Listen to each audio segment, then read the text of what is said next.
რომელიც ცნობილი ანრი გახსენდებათ. ცხადია გახსენდებათ ანრი ჯოხაძე, სახელია ანრი ამ შემთხვევაში, მაგრამ აქ სახელზე არ ვსაუბრობ მაინც და მაინც. აი ანრი თუნდაც სახელი და თუნდაც გვარი ფეხბურთის კომაგებს უთუოდ გაახსენდებათ, მაგალითად ასეთი დიდი ფრანგი ფეხბურთელი ტიერი ანრი.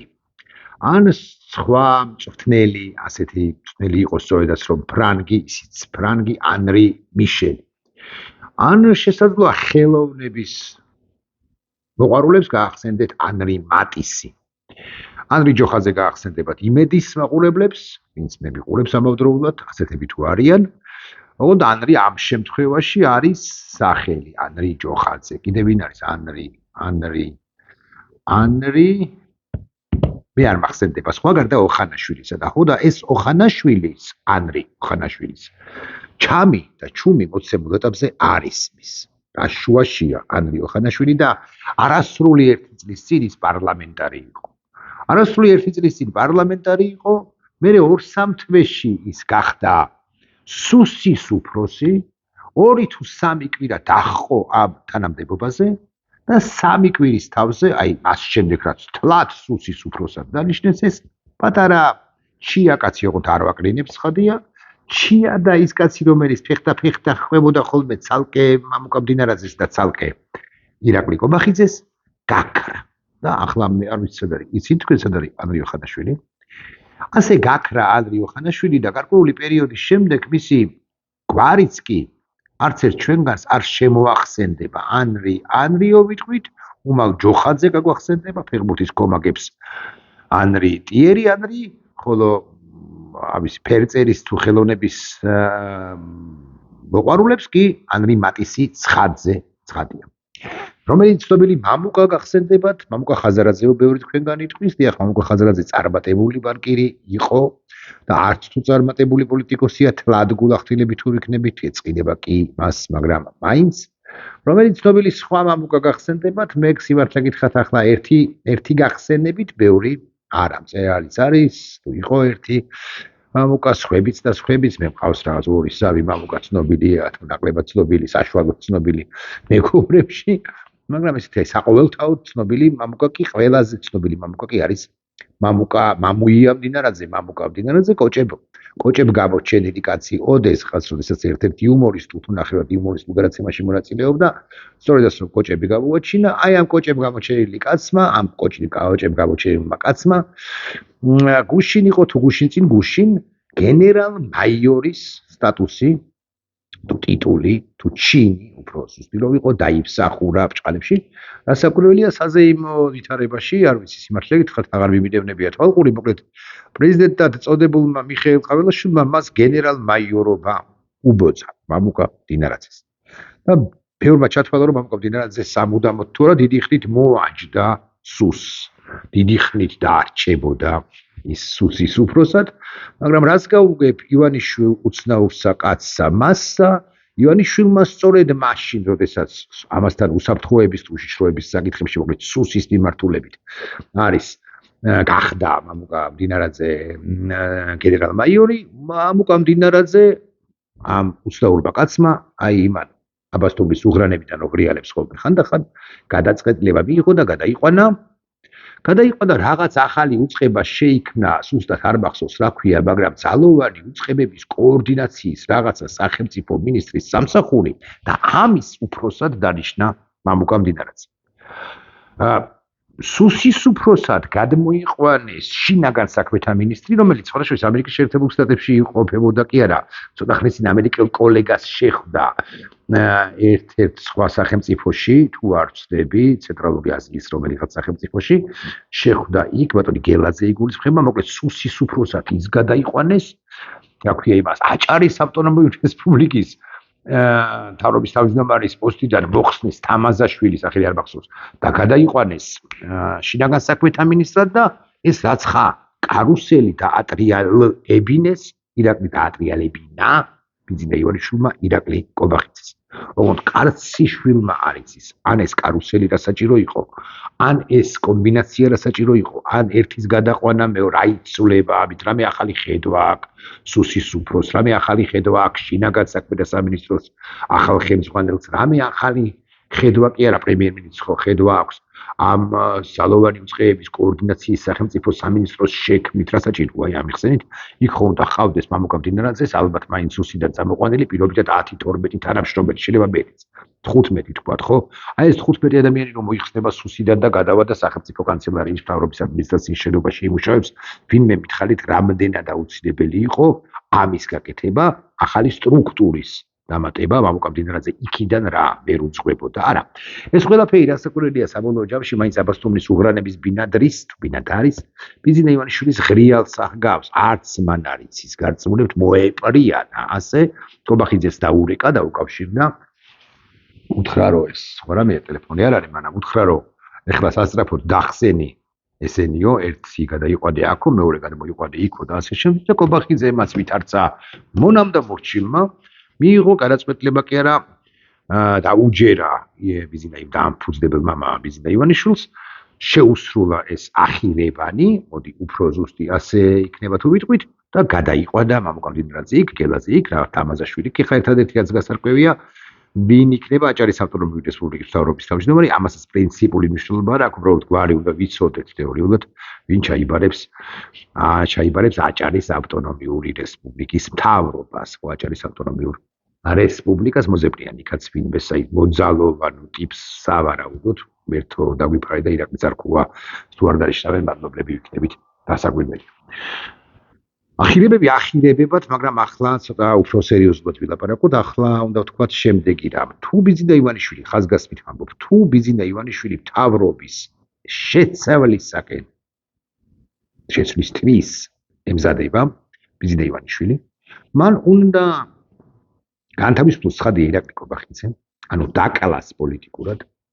და ირაკლი კობახიძეს ავტომატურად უნდა მიხვეს მთელი აღმასრულებელი ხელისუფლება. ანუ ვინც არის აღმასრულებელი, ვინც იყო აღმასრულებელ ხელისუფლებაში, თავდაცვის მინისტრი, ჯანდაცვის მინისტრი, განათლების მინისტრი, რა ვიცი, ეკონომიკის მინისტრი, კულტურის მინისტრი, ფინანსთა მინისტრი, ეკონომიკის მინისტრი, საგარეო საქმეთა მინისტრი. ეს უკანასკნელი სხვადასხვა კობახიძე მესამე ვიცე-პრემიერად წარადგინა, ეგ რა მაგის პასუხია ეს ამასობაში გამორჩა საზოგადოების ერთ ნაწილს. მაგრამ თუ ბიძინა ივანიშვილი ემზადება იმისთვის, რომ ირაკლი კობახიძე მოიშოროს და ყველაფერი მას დააბრალოს, შესაბამისად ავტომატურად მისი კობახიძის კაბინეტის უკლებრივ ყველა წევრი მიდის და ახალი პრემიერ-მინისტრი ვინც იქნება, რა მნიშვნელობა აქვს რა გვარი, შატბერაშვილი პირობითად ლაპარაკობ. შატბერაშვილმა სიკინჭილაშვილი ასე რომ ამბობენ ხოლმე, სიკინჭილაშვილმა უნდა აიყვანოს ახალი კაბინეტი. მამუკა მდინარაძის სახელმწიფო მინისტრად წარდგენა შესაძლოა არის ბიძინა ივანიშვილის ერთი უცნაურესი კომბინაცია. სუსის უფროსი ავტომატურად ვერ მიხვებოდა აღმასრულებელი ხელისუფლების ხელმძღვანელს. ანუ კობახიძე რომ მოეცილებინა, ავტომატურად ვერ გადადგებოდა, დარჩებოდა სუსში მამუკა მდინარაძე და სუსში იქნება და ბიძინა ივანიშვილს უფრო მისი კადრი, ამ შემთხვევაში გელაძის სახით მისი კადრი სჭირდება და არა ირაკლი კობახიძისა, ეს მხოლოდ და მხოლოდ ვერსია რომელიც წინააღმდეგობას კი არ უწევს ბიძინა ივანიშვილს. ცხადია, სადა აქვს ან ამის უნარი, ან ამის ნიჭი, ან ამის ცითამამე, ან ამის ცითავხედე, ან ამის ამბიცია თუ გდებავთ, ან ამის გაქანება თუ გდებავთ, ასე ვიტყვი, მაგრამ მაინც ირაკლი კობახიძის კადრად ითვლებოდა მამუკა მდინარაძე, რომელიც დამოუკიდებელ თამაშსაც თამაშობდა და ვინც ის ირაკლი კობახიძე საწმიდა ისეთ ინფორმაციებს, რომლებიც ბიძინა ივანიშვილისთვის საინტერესო ხელმისაწვდომი უკაცრავად არ იყო. გელაძის დანიშნა, ანუ თავიდან ბოლომდე მისი კაცის დანიშნა სახელმწიფო უსაფრთხოების სამსახურად ბიძინა ივანიშვილისთვის ერთგვარი საფუძველია, იმისა რომ უკლებრივ ყველა ინფორმაცია ეჭვიანი კაცთან ბიძინა ივანიშვილი ეჭვიანი რო აქვს, იცით თქვენ, მივა რასაც კი ფლობს, რომელსაც კი ფლობს სახელმწიფო უსაფრთხოების სამსახური მდინარაძე, მოდი ასე ვიტყვი, შესაძლოა უმალავდა გარკვეულ ინფორმაციებს. ამიტომ მოიგონა ბიძინა ივანიშვილმა რაღაცა კოორდინაციის ძალოვანი უწყებების კოორდინაციის სამსახური შინაგან საქმეთა სამინისტრო თავდაცვის უწყებას მაღალი ალბათობით ხსენებული სუსიც ალბათ შევა მდინარაძე ამ 15 კაციანი დაახლოებით გუნდით ვითომ და გააკონტროლებს უწყებებს, თუმცა ეს საბოლოო ჯამში მაინც არაფრის მთქმელი და არაფრის მქმნელი სახელმწიფო სტრუქტურა იქნება და ამით ერთგვარად ბიძინა ივანიშვილმა დააბრუნა, შეიყვანა რა აღმასრულებელ ხელისუფლებაში მამუკა მდინარაძე, როცა დაკლავს პოლიტიკურად დაკლავს ირაკლი კობახიძეს, შესაბამისად შემოაკვდება, ან შემოეკლება შესაბამისად მამუკა მდინარაძეს და ზუსტად ისე როგორც დღეს აღარ ისმის ჩამი და ჩუმი ანრი ვინმე ანრი ოხანაშვილის და გარკვეული პერიოდის შემდეგ ჩვენ აღმოვაჩენთ რომ არც მამუკა მდინარაძე ყოფილა არც ის შიოლა ყოფილა არც მამუკა მდინარაძე ყოფილა აღმოჩნდება რომ რაღაცა პოლიტიკური გუნდის საირო დარჩება იდეოლოგიური რაღაცა მყარ საფუძვლებზე დამყნობილი რაღაცა პოლიტიკური გუნდის თანა ნაწილი მამუკა მდინარაძეს ისეთივე ჩამოყალიბდება, ისეთივე იქცევა, როგორადაც იქცდნენ გამარებოთ ახლა ანრი ოხანაშვილის თავი, მაგალითად თავის ირაკლი სესიაშვილის გახსოვთ, ირაკლი სესიაშვილის სათავე, ან უშუალოდ ქართული ოცნების პარტიის ხაზგასმით ვამბობ, ოდესღაც თვალსაჩინო წარმომადგენლები, რომლებიც ბიძინა ივანიშვილს ერთგულებას ვინიცის და იმაზე უფრო მეტადაც კი უმტკიცებდნენ თუ ეუბნებოდნენ რომ შენი ერთგულები ვართო, ვიდრე მამუკა მდინარაძე უმტკიცებდა ბოლო პერიოდში ან საერთოდ მისი პოლიტიკური კარიერის განმავლობაში. ირაკლი კობახიძემ თქვა, რომ პოლიტიკურ ასპარეზზე ბრუნდებაო ბატონი მამუკა მდინარაძე და ესო ძალიან კარგიაო ის პოლიტიკოსის, ეს გენერალ-მაიორი კაცი ახლა უკვე პოლიტიკოსის იდენტობას შეიძენს ხელახლა როცა პარლამენტარი იყო, მას მართლაც ჰქონდა, როცა იყო პოლიტიკოსის იდენტობა და პოლიტიკურ განცხადებებსაც აკეთებდა. ახლა პოლიტიკურ განცხადებებს ვინაიდან სუსის უფროსი იყო, ვეღარ აკეთებდა და აი საჯარო სივრცეში ამ თვალსაზრისით დააბრუნა სწორედაც რომ ფორმალურად ირაკლი კობახიძემ შეიძლება უჭირთ ძალიან, იმიტომ რომ სპიკერები დემაგოგი სპიკერების ნაკლებობაც კი აქვს არათუ გულწრფელი, არათუ მაგარი, არათუ ძლიერი, არათუ დამაჯერებელი სპიკერებისა, რომლებიც ქართულ ოცნებას ყოველწლიურად, არა ყოველწლიურად, ან ყოველთვიურად რასაკვირველია სულ უფრო ნაკლები ხავს და ხავს, იმიტომ რომ არავის არ უნდა დაცვა ბანდიტური დაჯგუფება ქართული რუსული ოცნებისა და ყველა ან ბევრი მოდი ასე ვიტყვი, ცდილობს რომ გააუძვრეს, დააძვრეს, ხო ისეთ ადგილზე მოხვდეს, საიდანაც საჯარო განცხადებების გაკეთების ვალდებულება, როგორც ასეთი არ აქვს. დეპუტატებიც კი, ბევრი მათგანი თუ მიაქცევთ ყურადღებას, უბრალოდ გაჩუმებული არა მხოლოდ იმიტომ, რომ ორ სიტყვას ვერ აბავენ, ხმამაღალების ვერ აბავენ ორ სიტყვას. თუ გულახდილებები ვიქნებით, არამედ იმიტომაც, რომ მათ არ უნდათ საკუთარი თავის შელახვა ამ ჩათებში, ხო, არ იღებს არც ერთი პასუხისმგებლობას რამის თქმისა, რომელიმე ერთ კონკრეტულ თუ ზოგად საკითხზე გაურბიან, ითესებიან, ასე რომ ამბობენ. ხშირად კი არა საზოგადოებაში ეს ზმნა არის გავრცელებული. მოკლედ, მამუკამდი ჩემი უნივერსიტეტით, მე ვიზიარებ ამ ვერსიას, ბიძინა ივანიშვილი არ გამორიცხავს ხაზგასმით ვამბობ. პოლიტიკური აღმასრულებელი ხელისუფლების პოლიტიკურ დაკლას, ანუ კობახიძის და სხვების და ბარემ უნდა რომ შიგნით იყოს მამუკა მდინარაძე და ისიც მიკლას ამასობაში სუსის უფროსი რომ ყოფილიყო, ვინიცის და ეს ამას ვერ მოახერხებდა. რაც შეეხება გეკა გელაძეს, მე არ გამოვიწყავს ხოთა შორის იმასაც, რომ გეკა გელაძეს ჭყალებში როგორც წარმატებულ მინისტრს ვინაღაც საქმეთა უწყებას ხელს ვაერობდა იცით თქვენ და ასევე როგორც წარმატებულ ჭყალებში ასევე სუსის უფროს შეიძლება ბიძინა ივანიშვილი ამზადებს პრემიერ-მინისტრად. გამორიცხავთ? გამორიცხავთ, აი დროებით პრემიერ-მინისტრად უკიდურესად რომ გაუჭირდება, მაშინ რომ უნდა დაეყდოს სწორედაც რომ ახალ სისხლ გეკა გელაძეს, რომელიც ეგრა მაგის პასუხია და ვიცი ხო ეს იმიტომაც არის მნიშვნელოვანი კიდე რომ ძალოვანი უწყებიდან ბიზნეს შეიძლება ასე მიაჩნდეს რომ გეკა გელაძე როგორც ძალოვანი უწყების წარმომადგენელი სწორედ ის უნდა ხელმძღვანელობდეს აღმასრულებელ ხელისუფლებას და მე არ გამოვიცხავ რომ გეკა გელაძე იქნება გვარიანად კაცრი ყოფილი პრემიერ-მინისტრის და მისი გუნდის წევრების მიმართ ეს არ არის მე არ ვუყურებ რომ ეს აი დაკვეითება გელაძისა